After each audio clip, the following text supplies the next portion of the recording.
بسم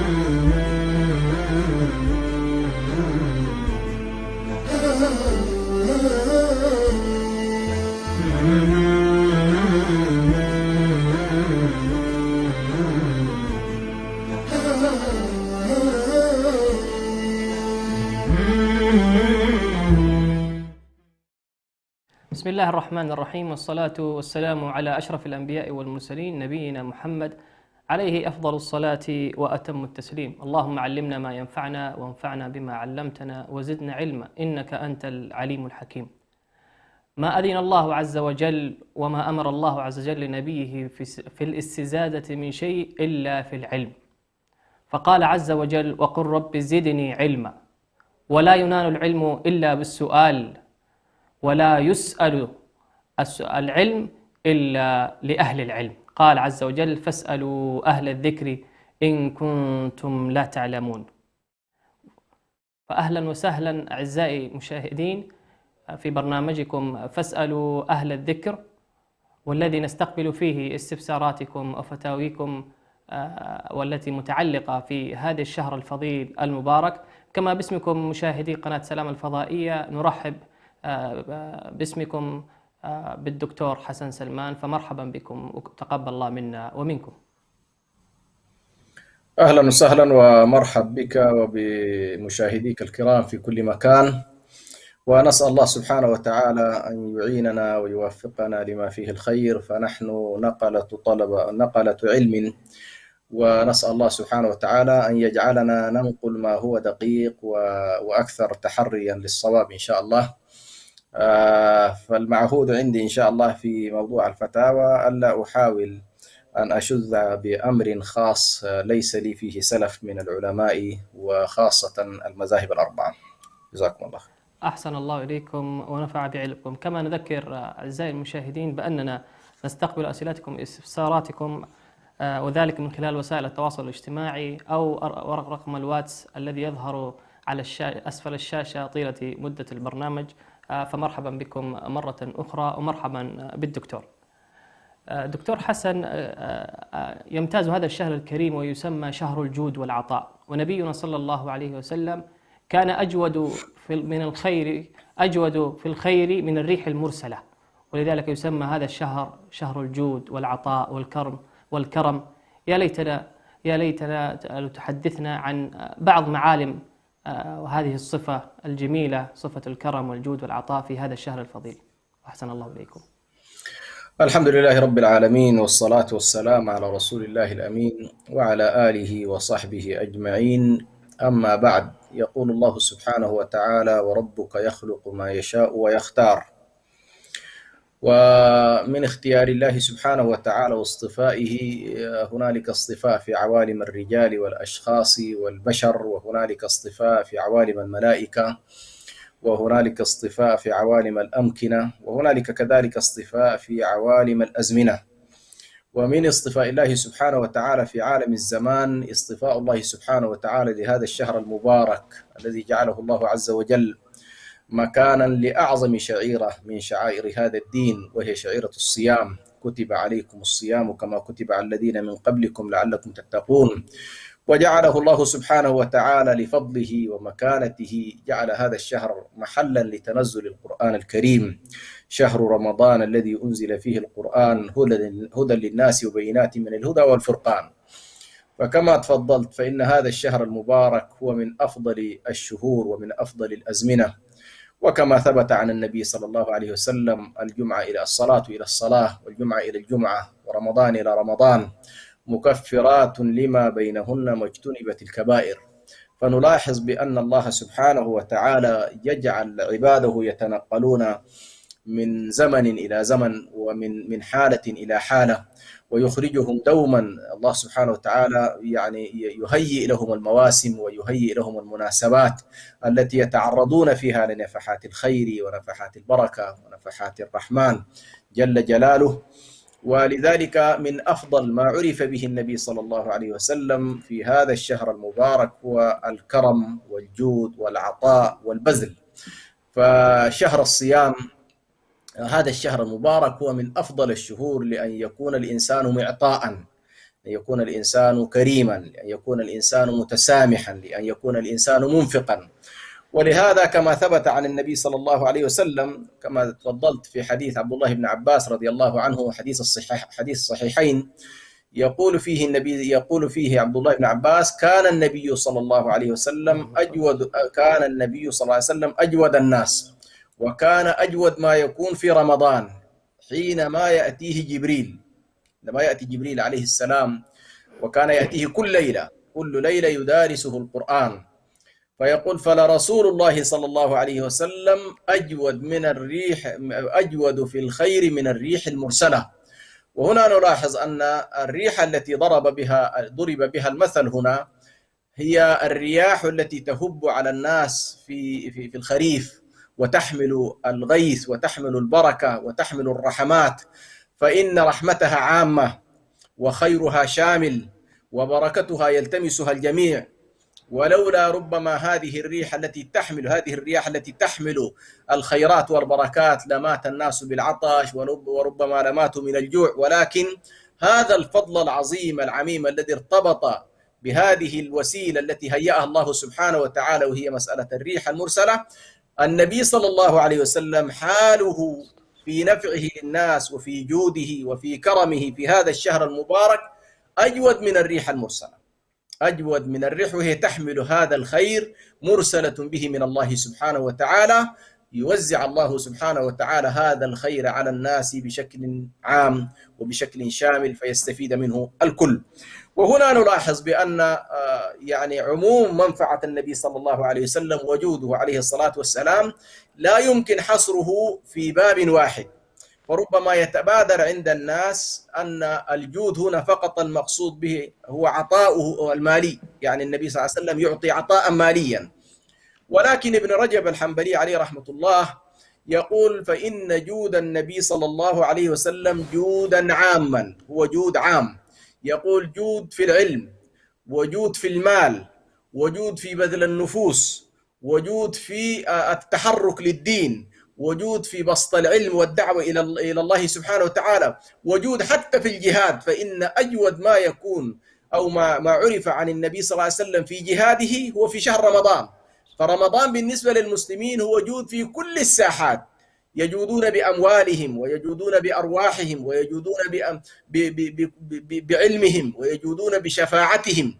فهنا علينا أن ننتبه إلى أن جود النبي صلى الله عليه وسلم صحيح أول ما يدخل فيه هو الجود المالي، ولكن علينا أن لا نحصر جوده عليه الصلاة والسلام فقط في جزئية المال.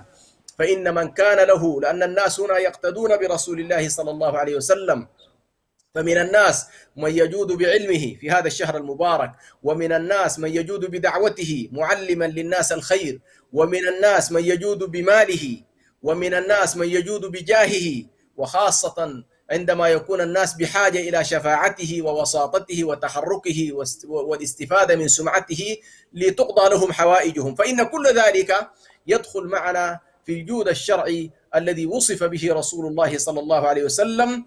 وهنا نلاحظ أيضا من فوائد وثمار هذا الأمر، هذا الجود، بأن هذا الشهر تتضاعف فيه الحسنات وتزداد فيه الأجور. فكان لا بد أن يكون رسول الله صلى الله عليه وسلم حريص على أن هذه الفترة التي تكون فيها الأعمال مضاعفة والأجور كذلك مبذولة، لا بد أن يكثر النبي صلى الله عليه وسلم.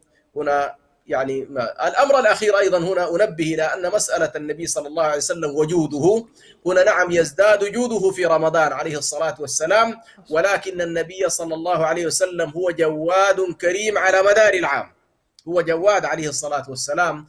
وكان دائما كانت العرب تربط ما بين الجود بالمال والجود بالنفس، فكان دائما كل شجاع عندهم جواد، وكل بخيل عندهم أو كل جبان عندهم بخيل.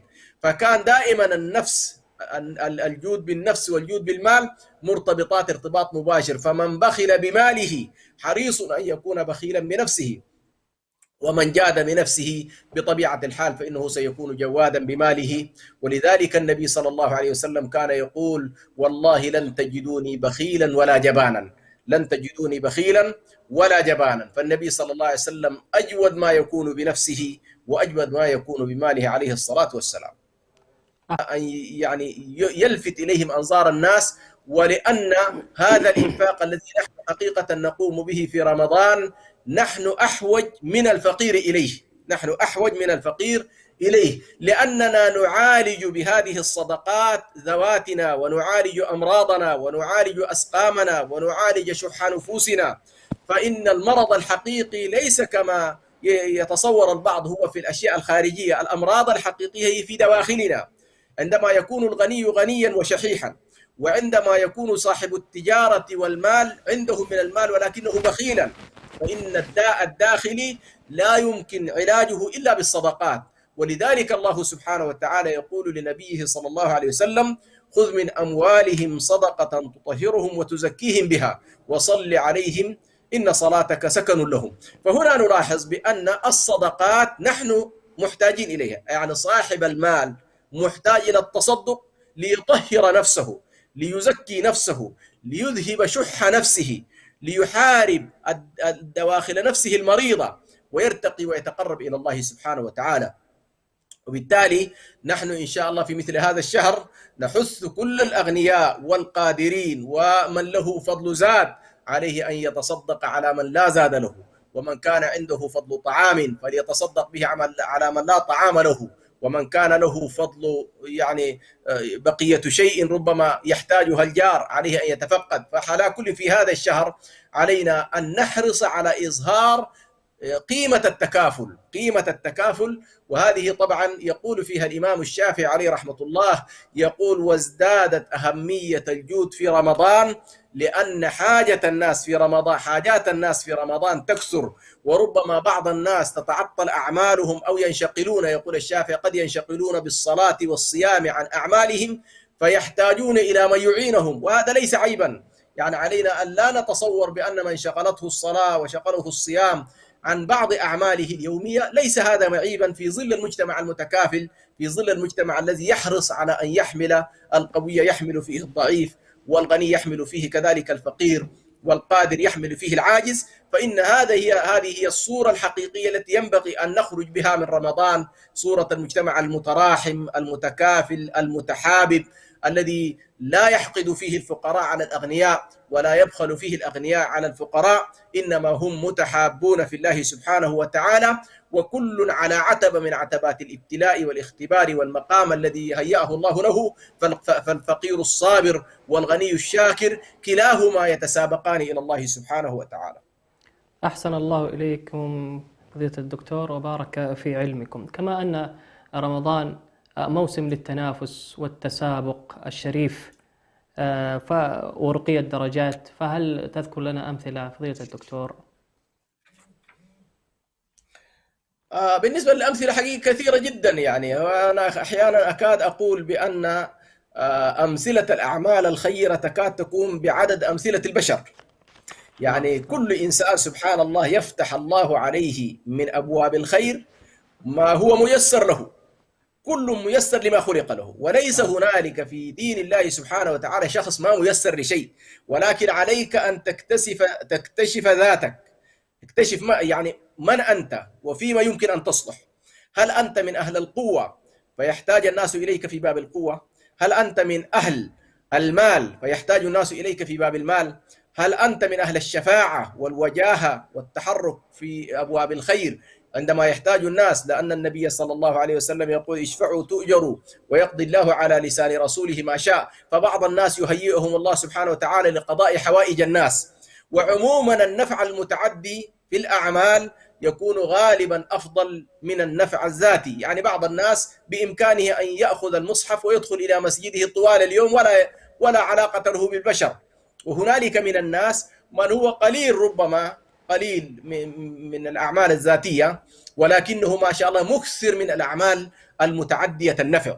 يعني هنالك فرق كبير بين من شخص يتجول طوال يومه وهو يبحث عن الأيتام، يبحث عن الفقراء، يبحث عن الأسر التي انقطعت عنها الكهرباء، انقطع عنها الغاز، انقطع عنها المياه، وهو في أوضاع صعبة وفي بيئة ربما لا يتيسر للناس. ما شاء الله واحد من الناس تجده همه كله أن يتحرك في الأغنياء وفي الموسرين وفي أصحاب الأموال ليحاول يسد حاجة الفقراء وبالتالي هذا ستجده ربما سبق سبقا عظيما. فعلى كل الأعمال في هذا الشهر المبارك التي يمكن أن نتسابق فيها كثيرة جدا، منها ما هو كما ذكرت نفعه ذاتي، كأن يعني مثلا يقوم الإنسان قيام الليل، وأن يتلو الإنسان كتاب الله سبحانه وتعالى. ولكن هنالك من الأعمال ما هي متعدية، وهنا أنبه على كل في هذا الشهر المبارك إلى فضيلة مهمة جدا، وهي فضيلة التسامح. فضيلة التسامح والتصافي والتعافي، أن يتعافى الناس فيما بينهم، وكذلك صلة الأرحام، وكذلك زيارة المرضى، وكذلك تفقد كما ذكرت موضوع الفقراء والأرامل والمساكين إلى غير ذلك من الأعمال حقيقة التي يجب الالتفات إليها ونحن ننبه إليها. أيضا من الأشياء اللي يمكن إن شاء الله يحصل فيها تسابق تفطير الصائمين، هذا مما يضاعف الأجور. يعني كان من هديه عليه الصلاة والسلام أن يشجع أصحابه رضوان الله عليهم على موضوع تفطير الصائم، فإن من فطر صائما له مثل أجره غير أنه لا ينقص من أجره شيء.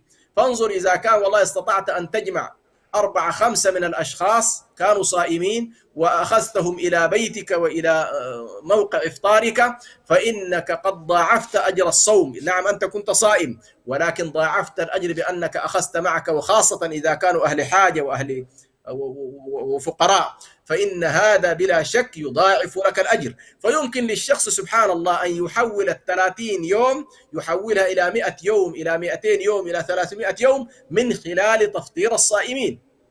وهذا باب عظيم جدا، نسأل الله سبحانه وتعالى أن يعين الناس عليه.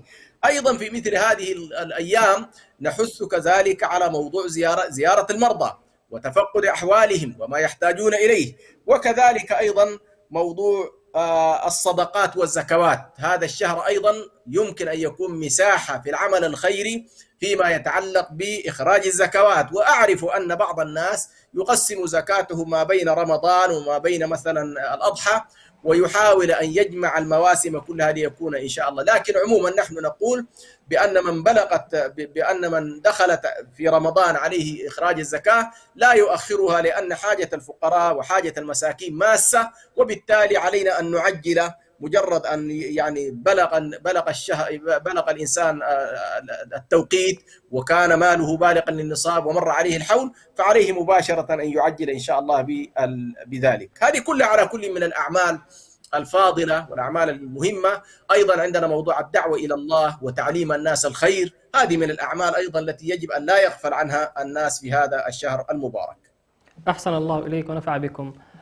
أسمى غاية في شهر رمضان يلهج بها المؤمن ليله ونهاره هي العتق من النار ومغفرة ورضوان منه عز وجل.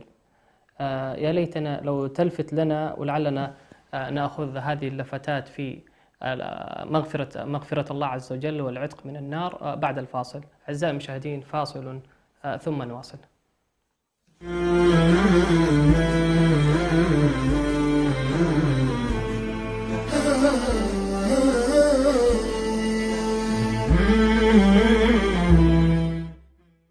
نهضة الأمم دائما ما تعتمد على شبابها، فهم عماد النهضات، وهم أهل الشجاعة والإقدام والتضحية. والشباب دائما ما يحتاج إلى التوجيه نحو القدوات، أصحاب الهمم العالية والمكانة السامية. ولا يوجد أفضل ولا أحسن سيرة لهذه الأمة بعد رسولها صلى الله عليه وسلم من صحابته الكرام، حيث يقول صلى الله عليه وسلم: اقتدوا بالذين من بعدي أبو بكر وعمر. ويقول الشاعر: تشبهوا إن لم تكونوا مثلهم، إن التشبه بالكرام فلاح. لذلك دعونا نبحر معهم ونتجول مع بعض مناقبهم عبر هذه المسابقة طوال شهر رمضان المبارك. جوائز قيمة تنتظركم مع شباب الصحابة.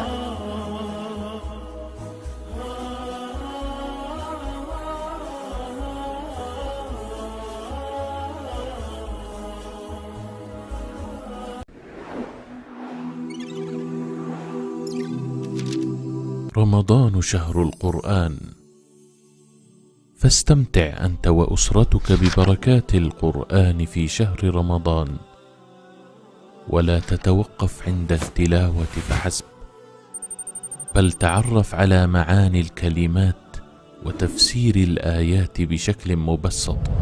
ويا حبذا لو استطعت أن تتدبر في كلام الله وتنزل الآيات على حالك، ثم احرص على التطبيق العملي لتعاليم القرآن في حياتك اليومية. اجعل لك وردا يوميا من القرآن في رمضان، ولا تهجر كتاب الله بعد رمضان تلاوة وفهما وعملا بما فيه.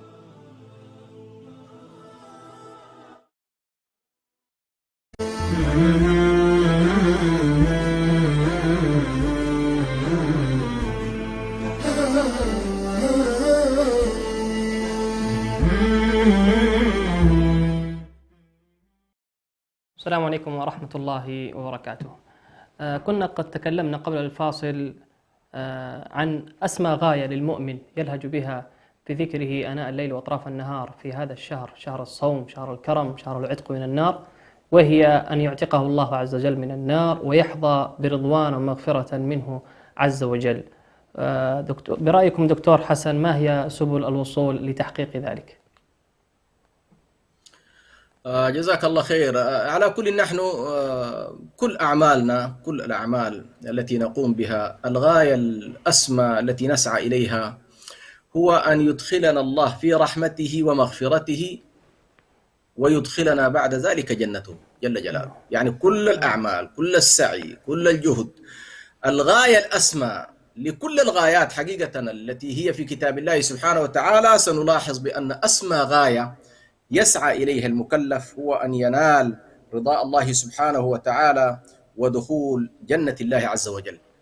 ولن يكون ذلك بطبيعة الحال إلا بأمرين. الأمر الأول هو الإخلاص لله سبحانه وتعالى في كل ما نقوم به، وخاصة الآن نحن في شهر الصيام، إن الاحتساب والإخلاص لله والتصديق بما أمر هذا أهم شيء.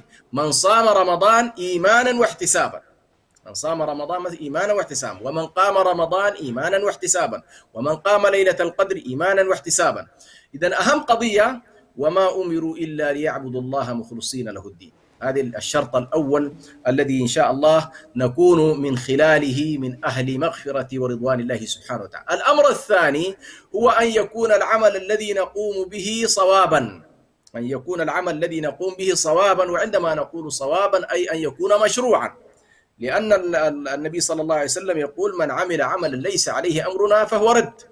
فكل عمل ليس عليه أمر الله تبارك وتعالى ولا أمر رسوله صلى الله عليه وسلم فإن ذلك مردود على صاحبه. ومن كان يرجو لقاء ربه فليعمل عملا صالحا. والعمل الصالح هو العمل المشروع، العمل الذي ورد به نص من كتاب الله أو سنة النبي صلى الله عليه وسلم. فإن هذا، فمن كان يرجو لقاء فليعمل عملا صالحا ولا يشرك بعبادة ربه أحدا. أي هذا العمل الصالح الذي يكون متبعا فيه للشريعة يكون على نية صادقة، ألا لله الدين الخالص. وحقيقة هنالك من الآيات الجامعة لموضوع المغفرة والأجر هي آية سورة الأحزاب التي يقول الله سبحانه وتعالى فيها: إن المسلمين والمسلمات والمؤمنين والمؤمنات والقانتين والقانتات والصادقين والصادقات والصابرين والصابرات والخاشعين والخاشعات والمتصدقين والمتصدقات والصائمين والصائمات والحافظين فروجهم والحافظات والذاكرين الله كثيرا والذاكرات، يقول: أعد الله لهم مغفرة وأجرا عظيما. سبحان الله، يعني هذه الآية تكاد تكون جمعت كل الأبواب، جمعت أبواب الإسلام وأبواب الإيمان وأبواب الصدق وأبواب الصبر وأبواب القنوت وأبواب الخشوع وأبواب حفظ الفروج وأبواب الذكر بلا حدود. هذه كلها نلاحظ بإذن الله سبحانه وتعالى هذه الآية حقيقة من تأملها فإنها قد بدأت بالإسلام وهو المدخل بشهادة أن لا إله إلا الله، وانتهت بالذكر الذي هو غاية وكمال ومنتهى ما يمكن أن يصل إليه الإنسان، وهو أن يكون أن لا يغفل عن الله لحظة، وأن لا يكون قلبه قد انصرف عن الله سبحانه وتعالى. فهذه على كل بعض الأمور التي بإذن الله سبحانه وتعالى تساعدنا على موضوع مغفرة الذنوب والأجر العميم والأجر الكبير من الله سبحانه وتعالى. ونسأل الله عز وجل أن يجعلنا من أهل المغفرة في هذا الشهر المبارك، وأن يجعلنا من أهل الرضوان ومن أهل الأجر العظيم إن شاء الله. آمين. أحسن الله إليكم ونفع بكم وبارك فيكم. لعلنا نأخذ فضيلة الدكتور نجيب على بعض الأسئلة التي وردتنا عبر الواتس. هذا سائل يسأل في الواتس أخونا أحمد علي عن هل السيئات تتضاعف في رمضان مثل الحسنات؟ نعم، على كل موضوع الأمكنة والأزمنة التي ذكرتم، يعني هنالك مضاعفة للسيئات بحسب المكان، وهنالك مضاعفة للسيئات بحسب الزمان، وكذلك أيضا بحسب الأشخاص. يعني ليست معصية العالم كمعصية الجاهل طبيعة الحال، لأن العالم يعني ينظر إليه مثلا بأنه قدوة وأنه محل الائتساء والنظر إليه، وليس كالشخص العادي. ثم كذلك هذا الذي علم ليس كالذي لم يعلم، وهكذا.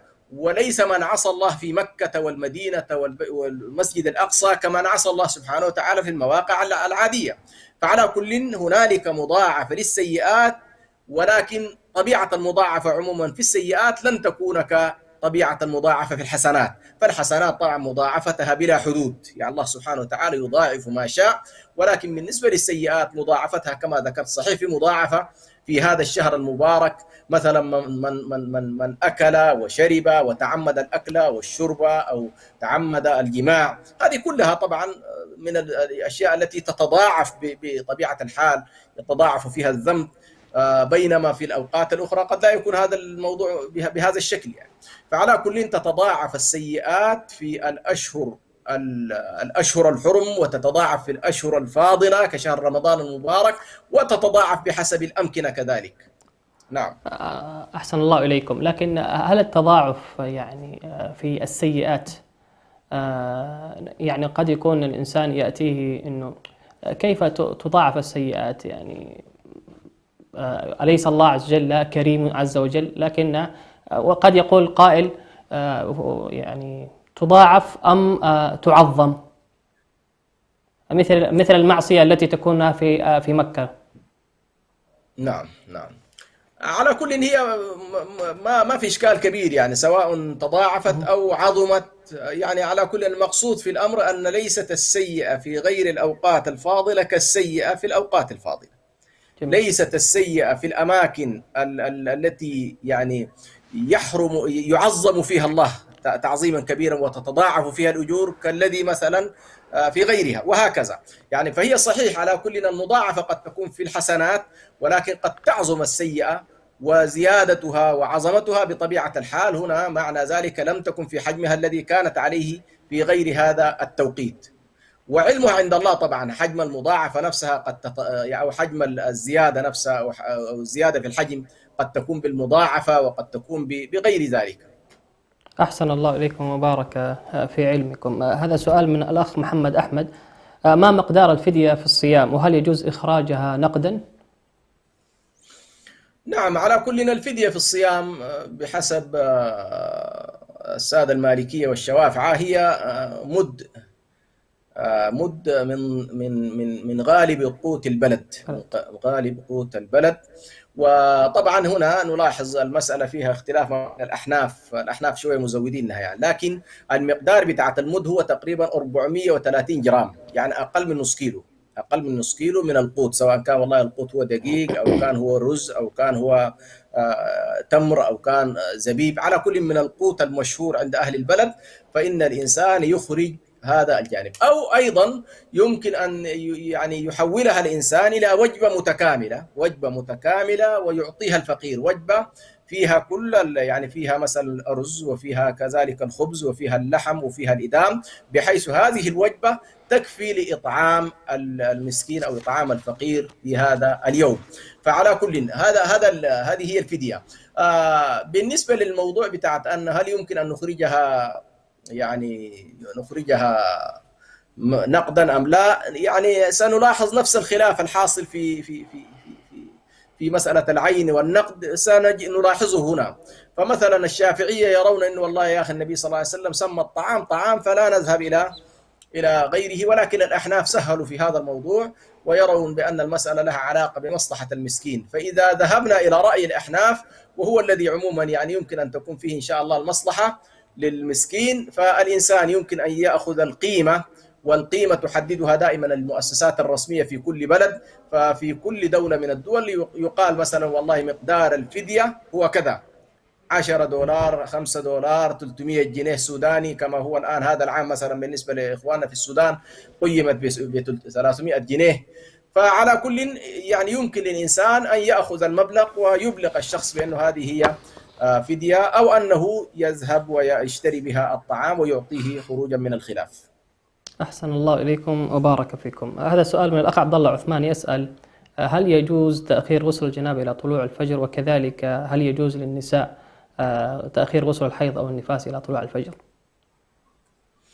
نعم، هنا علينا أن نفصل بين أمرين: بين أن الإنسان في رمضان تحديدا عليه أن يبيت النية بليل، وأنه لا بد نيته تكون سابقة لطلوع الفجر. حتى لو افترضنا أنه هو على جنابة أو كان على يعني يحتاج إلى غسل، أو كانت المرأة مثلا طهرت قبل طلوع الفجر، فعليها أن تمسك من اللحظة التي طهرت فيها وقبل أن يخرج علينا الفجر. لأن المرأة إذا كان ما نوت، أو الرجل مثلا ما نوى الصيام من الليل، فإن ذلك سيدخله بطبيعة الحال في يوم يلزمه فيه القضاء. فلا حرج إذا كان هنالك عذر للإنسان في أنه ما استطاع أن يغتسل ليلا، فلا حرج حتى لو صبح، لأن النبي صلى الله عليه وسلم كما تروي عائشة رضي الله عنها تقول بأن النبي صلى الله عليه وسلم كان يعني يصبح أحيانا وهو جنب، ولكنه ممسك بمعنى الإمساك، لا علاقة له هنا بموضوع الغسل، ولكن بعد ذلك عليه أن يغتسل ويدخل في صلاته. أحسن الله إليكم وبارك فيكم. أم محمد تسأل: ما حكم من أراد صيام 6 من شوال وعليه قضاء من رمضان؟ الأفضل أن يكمل أولا قضاء رمضان، هذا الأفضل له أن يقضي رمضان الأيام التي عليه حسبا بظاهر الحديث. يعني النبي صلى الله عليه وسلم يقول: من صام رمضان ثم أتبعه 6 من شوال. ووفقا للقواعد الأصولية أيضا في أن الواجبات تقدم بطبيعة الحال على النوافل، وأن الله سبحانه وتعالى لن يقبل نافلة حتى تؤدى الفريضة، إلى غير ذلك من النصوص التي فيها تقديم الفرض على النافلة. وهنا طبعا لا نحاول أن نقول بأنه والله النافلة وقتها مضيق والواجب وقته موسع، لأنه هو الواجب بشكل عام التحلل منه ودين الله سبحانه وتعالى أولى من أنك تدخل في نوافل. ولكن إذا ضاق الوقت بالإنسان وليس أمامه إلا أن يقدم مثلا 6 من شوال، فهذا أيضا قال به بعض العلماء، فلا نضيق واسعا، لكن ننصح إن شاء الله أن الشخص عليه أن يقضي الفرض أولا ثم يدخل بعد ذلك في نافلة الصيام وهي 6 من شوال. أحسن الله إليكم ونفع بكم. وهنا أنبه أيضا بعض العلماء وسع أيضا حتى في التوقيت حتى لا يضيق الناس على نفسهم. هنالك من قال حتى المراد هو أنه يصوم الإنسان يعني ما بعد رمضان 6 أيام. منهم أيضا من ذهب حتى خارج شوال، يمكن أن يكون هنالك لحاق بهذا الموضوع، فلا حرج إن شاء الله. أحسن الله إليكم ونفع بكم. هذا سؤال من المشارك نبيل أحمد يسأل عن حكم المداعبة بين الزوجين أثناء فترة الصيام. على كل موضوع المداعبة والمباشرة والتقبيل وغير ذلك هذا يكره في حق الشباب تحوطا، يكره في حقهم تحوطا، وذلك للنص الذي ذكرته عائشة أو الحديث الذي روي عن عائشة رضي الله عنها بأن النبي صلى الله عليه وسلم كان يباشر في رمضان ويقبل أهله ويداعب أهله، ولكن قالت عبارة مهمة جدا عائشة رضي الله عنها، قالت: ولكنه كان أملككم لإربه. فالعلامة ابن حجر عليه رحمة الله يقول في شرح هذا الحديث مقولة كان أملككم لإربه، تقول: فمن كان مالكا لإربه أي قادرا على ضبط نفسه وضبط شهوته ولن تحمله الشهوة على اقتحام محارم الله سبحانه وتعالى فليفعل فعل النبي صلى الله عليه وسلم. ولكن من لا يقوى على ذلك وكان ضعيفا ويعرف نفسه بأنه ضعيف، فإن التحوط في حقه أولى، ولذلك فرقوا الناس ما بين الشيخ الكبير وما بين الشاب. وهنا لا نقول في دليل واضح، لكن على الأقل بأن الشيخ يكون قادر على ضبط النفس وعلى عدم الاندفاع، بخلاف الشاب، وخصوصا الأزواج يعني الجدد. يعني طبعا الشاب الجديد هذا وضع مختلف. أحسن الله إليكم وبارك فيكم. الأخت خديجة تسأل عن من دخل عليه رمضان في بلد آخر ولم يصم معهم لأنه مسافر، فهل عليه قضاء؟ على كل، إذا كان الإنسان مسافر وكان رمضان قد دخل وهو تيقن على دخول رمضان في البلد الذي هو فيه، يلزمه الإمساك من هذا البلد، حتى لو افترض أنه ذهب إلى بلد آخر وكان هنالك اختلاف على كل في موضوع الإمساك، فإن اليوم الذي فوته بسبب السفر فإنه يلزمه القضاء. نعم. أحسن الله إليكم ونفع بكم. الأخ سلطان محمد يقول أنه احتلم في نهار رمضان، فهل يبطل صيامه؟ الاحتلام ليس من مبطلات الصيام، فإن الشخص ليس مريدا، ولكن الذي يبطل الصيام هو إخراج المني عن طريق النظر والتفكر والتدقيق في النظر، التدقيق في الأشياء المحرمة. فهنا إذا أنزل يقظة فإن عليه القضاء، ولكن في المنام ليس عليه القضاء. أحسن الله إليكم ونفع بكم. صيامه صحيح، يعني ما يبطل الصيام. جميل. تسأل أم عمر أن زوجها يصوم ولا يصلي، فهل صيامه جائز؟ على كل، نحن أولا نقول بأن موضوع الصلاة والصيام يعني من أعظم ما أمر الله سبحانه وتعالى به، وخاصة أعظم شعيرة أمر الله سبحانه وتعالى بها، وربما حصل فيها خلاف عظيم في أن من تركها يكون كافرا، هي شعيرة الصلاة. فالذي يترك الصلاة بالكلية، نلاحظ أن الأحاديث وردت بثلاثة نصوص: من حافظ عليها، ومن ضيعها، ومن تركها. يعني الحديث تتكلم عن محافظة، من حافظ عليها كانت له نور وبرهان يوم القيامة، ومن ضيعها توعده الله سبحانه وتعالى بويل للمصلين الذين هم عن صلاتهم ساهون الذين هم يراءون ويمنعون الماعون، ومن تركها توعده الله سبحانه وتعالى بأن هذا هو من أهل الكفر، كما قال النبي صلى الله عليه وسلم: العهد الذي بيننا وبينهم الصلاة، فمن تركها فقد كفر. وهنا فرقوا على كل ما بين التارك بالكلية الذي هو لا جمعة لا جماعة لا صلوات 5 لا شيء، هذا طبعا يعد من التاركين. المضيع وهو الذي لا نلحقه بالترك الكلي، هو أن الشخص يصلي أحيانا ويترك أحيانا، يصلي الجمعة، يصلي أحيانا يعني مع الناس كل ما وجد سبيل، ويترك أحيانا، هذا يسمى مضيع. على كل، والضياع نفسه درجات، ليس درجة واحدة. وهنالك من يضيع فقط أوقاتها وأركانها وسننها، وهنالك من يضيع حتى يعني أيامها، يعني بعض الناس قد يضيع حتى الأيام. فعلى كل، هذا الذي يكون من هذا النوع من التضييع، فإننا نقول لا حرج عليه إن شاء الله أن يصوم، وصيامه بإذن الله سبحانه وتعالى يكون مقبولا، ولكنه متوعد من الله سبحانه وتعالى. أما من يترك بالكلية لا يصلي مطلقا، فهذا أمره عظيم، ويكفي أن أهل الإسلام اختلفوا في إسلامه. يعني يكفي أن نقول بأن والله تارك الصلاة كافر ولا يقبل منه عدل ولا صرف، وتطلق زوجته ولا يدفن في مقابر المسلمين. يكفي حقيقة هذا الأمر العظيم في أن الشخص أن يكون بهذا الشكل. لكن نحن نقول لهذه الأخت إن شاء الله وهذه المرأة أن تنصح زوجها، وأن تناصحه، وأن تستمر في نصحه، وأن تستعين بآخرين أيضا يساهمون معها إن شاء الله في النصح والإرشاد، حتى يكمل مع الصيام، يكمل إن شاء الله موضوع الصلاة، ونسأل الله عز وجل لنا وله الهداية. أحسن الله إليكم ونفع بكم. هذا السؤال وردنا من صفحتنا في الفيسبوك من ود علي: ما هو حكم التبرع بالدم في نهار رمضان بسبب الزيادة في الدم؟ على كل، موضوع الدم يسري فيها الخلاف المعروف في قضية الحجامة. موضوع الدم الخلاف فيها معروف ومشهور. فمن تبرع بالدم حالته أشبه بموضوع أفطر الحاجم والمحتجم، أفطر الحاجم والمحتجم على من يقول بأن الحاجم والمحتجم أفطر، ولكن عموما لا أقول أنا شخصيا بهذا القول. فمن تبرع بالدم في نهار رمضان ليس عليه شيء إن شاء الله. أحسن الله إليكم ونفع بكم. هذا سؤال كذلك وردنا من صفحة القناة في الفيس من الأخ موسى محمد: هل يجوز التغني بالأذان؟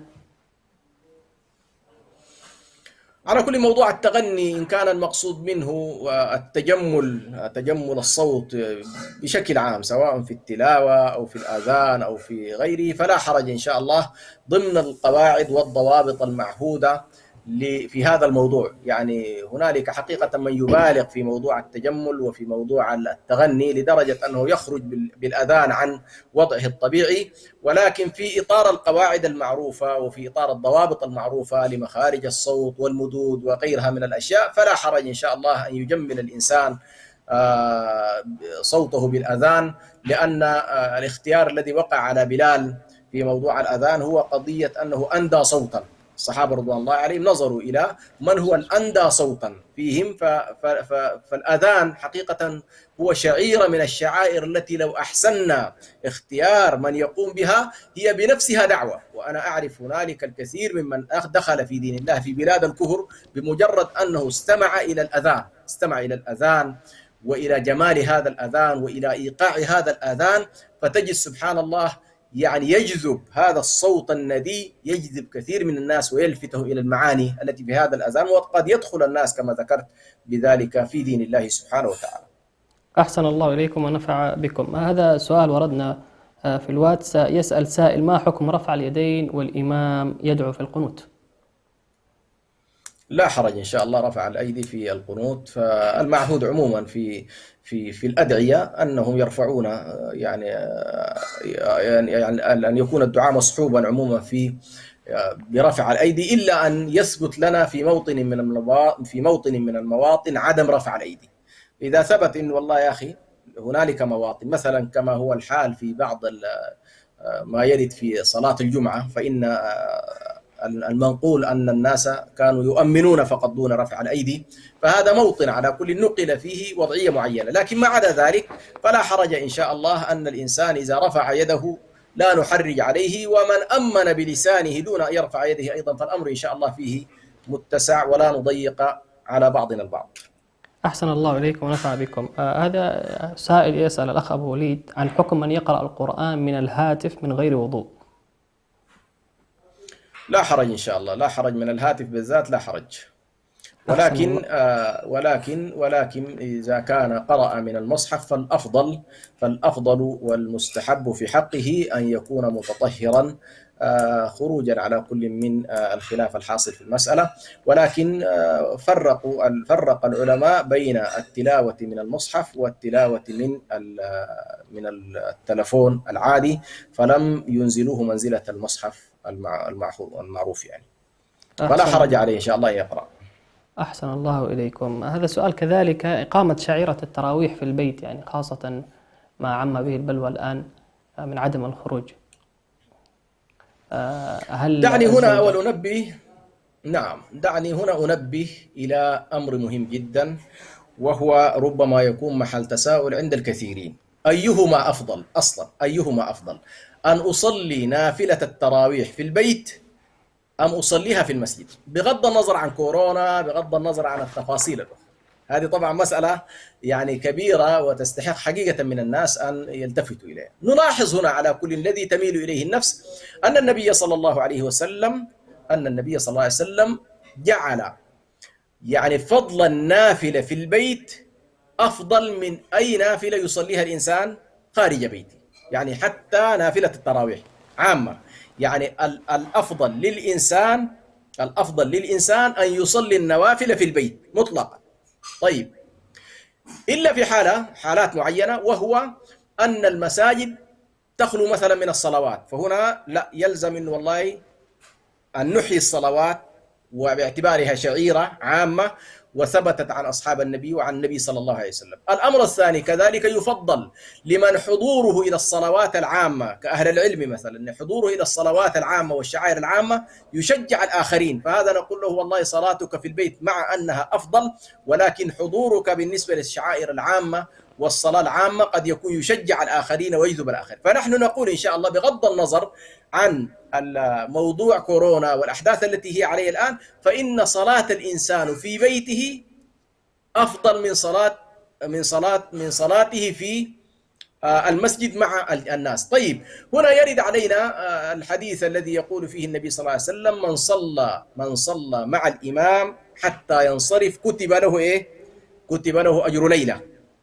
هنا نقول من دخل مع الإمام وصلى معه يستمر معه حتى النهاية، ولكن ليس فيه دليل على أن الصلاة مع الإمام أفضل من الصلاة إيه؟ صلاة في البيت. لا، أنت إذا دخلت مع الإمام استمر معه حتى النهاية لتنال أجر الليلة، لتنال أجر الليلة، ولكن ليس في ذلك دليل على أن الصلاة في البيت أقل من الصلاة في المسجد لهذا الحديث. لا، هذا لا علاقة له لعموم النص الواضح في أن صلاة الرجل في بيته، صلاة الرجل نافلته في البيت أفضل مطلقا من صلاته في المسجد بالنسبة للنافلة. أحسن الله إليكم ونفع بكم. هذا سؤال من الأخ مصطفى عبده، يقول: هل يجوز أن نتقدم الإمام في الصفوف عند التراويح، وخاصة نحن في البلاد الأوروبية الأبنية ليست كالجوامع عند اكتمال الصفوف خلف وحول الإمام، هل تجوز الصلاة أمام الإمام؟ جزاكم الله خيرا. الصلاة أمام الإمام إذا كانت لضرورة فلا حرج. الصلاة أمام الإمام إذا كانت لضرورة فإنها إن شاء الله يعني لا تبطل.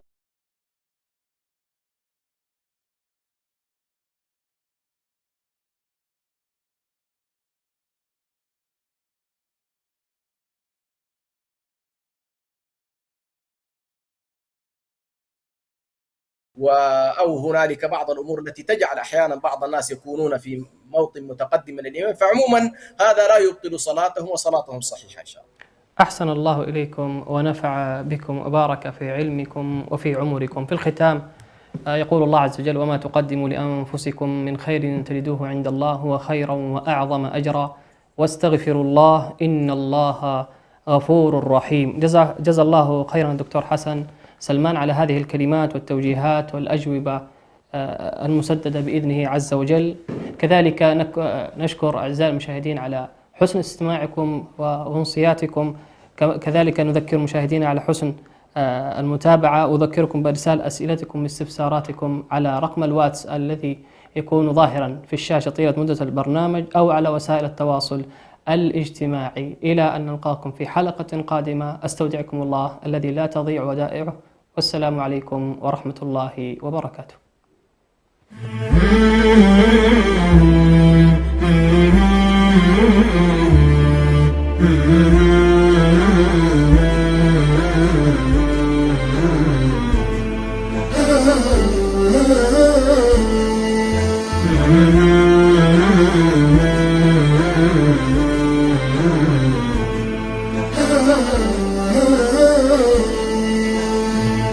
Mm-hmm.